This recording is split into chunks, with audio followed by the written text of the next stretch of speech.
வணக்கம். சுப்பிரமணியம் யோகாமணி சேனலுக்கு உங்களை அன்புடன் வரவேற்கிறேன். இன்றைக்கி சமையல் குறிப்பில் நம்ம பார்க்க போகிறது பாசிப்பருப்பு பால் பாயாசம் எப்படி செய்கிறதுன்னு பார்க்கலாம் வாங்க. அனைவருக்கும் அன்பு வணக்கம். திருமதி சுப்பிரமணியம். இன்றைக்கி சமையல் குறிப்பில் நம்ம பார்க்க போகிறது ஒரு ஸ்வீட்டானத ஒரு குறிப்பு, பாசிப்பருப்பு பால் பாயாசம். அதுக்கு பாசிப்பருப்பு, வெல்லம், முந்திரி பருப்பு, நெய் எடுத்து வச்சுருக்கிறேன். இன்னும் பால், ஏலக்காய் தூள்லாம் சேர்ப்போம். அடுப்பில் ஒரு பேன் வச்சுருக்கிறேன். 1/2 கப் பாசிப்பருப்பு எடுத்துருக்கிறேன். இதை நல்லா செவக்க வறுத்து எடுத்துகிட்டு வந்துடுறேன். நம்மளோட வீடியோஸ் பார்த்துட்ருக்கிறவங்க நம்ம யோகாமணி சேனலுக்கு இது வரைக்கும் சப்ஸ்கிரைப் பண்ணலைன்னா சப்ஸ்கிரைப் பண்ணிக்கோங்க. எங்கள் வீடியோஸ்லாம் பாருங்கள், லைக் பண்ணுங்கள், ஷேர் பண்ணுங்கள். நல்லா வாசனையும் வந்துருச்சு, செவந்துருச்சு. இப்போ இதை ஒரு பாத்திரத்தில் மாற்றிக்கிறேன். அடுப்பில் குக்கரில் தண்ணி வச்சு வேறு ஒரு பாத்திரத்தில் வறுத்த பாசிப்பருப்பு போட்டு 2 கப் தண்ணி ஊற்றிருக்கிறேன். இதை ஒரு தட்டு போட்டு மூடி, குக்கரை மூடி வெயிட் போட்டுறேன். ஒரு 5 அல்லது 6 சவுண்டு வந்ததுக்கப்புறம் ஆஃப் பண்ணலாம். குக்கரில் ஒரு 6 விசிலுக்கு மேலேயே வந்துடுச்சு. அதை எடுத்து இன்னொரு பக்கம் வச்சுட்டேன். அது ப்ரெஷர் கொஞ்சம் தனியட்டும். அதுக்குள்ளே நம்ம அந்த வெல்லத்தை கரைச்சி வடிகட்டுறதுக்கு அரேஞ்ச் பண்ணிக்கலாம். ஒரு பேனில் 1 கப் வெல்லம் போட்டிருக்கேன், மண்டை வெல்லம். ஏன்னா 1/2 கப் பாசிப்பருப்புக்கு 1 கப் வெல்லம் போட்டு 1 கப் தண்ணி ஊற்றிருக்கிறேன். இது பாகு வைக்க போகிறதுல கொஞ்சம் நல்லா கரையட்டும். கரைஞ்ச உடனே நம்ம அடுப்பை ஆஃப் பண்ணிவிட்டு வடிகட்டிக்கலாம். குக்கரில் ப்ரெஷர் நல்லா ரிலீஸ் ஆகிடுச்சு. ஓப்பன் பண்ணி பார்க்கலாம். பாசிப்பருப்பு நல்லா குழைவாக வெந்திருக்குது. இந்த பாத்திரத்தை அடுப்பில் வச்சுருக்கிறேன்.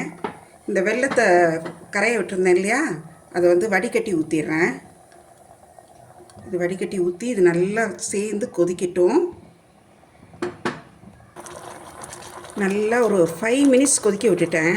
இப்போ ஒரு 1/4 டீஸ்பூன் ஏலக்காய் பொடி சேர்த்துட்டேன். என்கிட்ட ட்ரை ரோஸ்டட் முந்திரி பருப்பு இருக்குது, அதை அப்படியே சேர்க்குறேன்.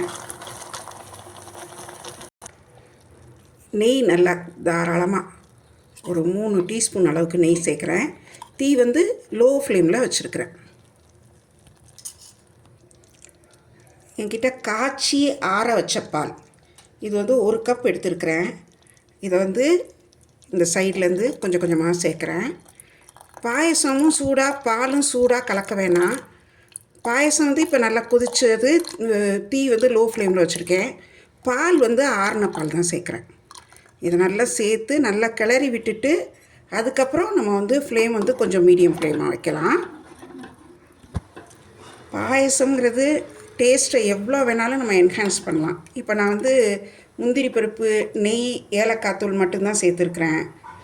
பாதாம் சேர்க்கலாம் நெய்யில் வறுத்து. கிஸ்மிஸ் பழம் நல்லா நெய்யில் பொரித்து போடலாம்.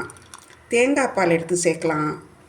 தேங்காயை சின்ன சின்ன பல்லாக கீறி நல்லா நெய்யில் பொரித்து நல்லா நெய்யில் வறுத்து இதில் சேர்க்கலாம். நல்லா எல்லாமே அந்த ஃப்ளேவரையும் அந்த டேஸ்ட்டையும் நல்லா அதிகமாக்கும். இப்போ இது ஒரு கொதி வந்ததும் நம்ம இறக்கி பரிமாறிடலாம்.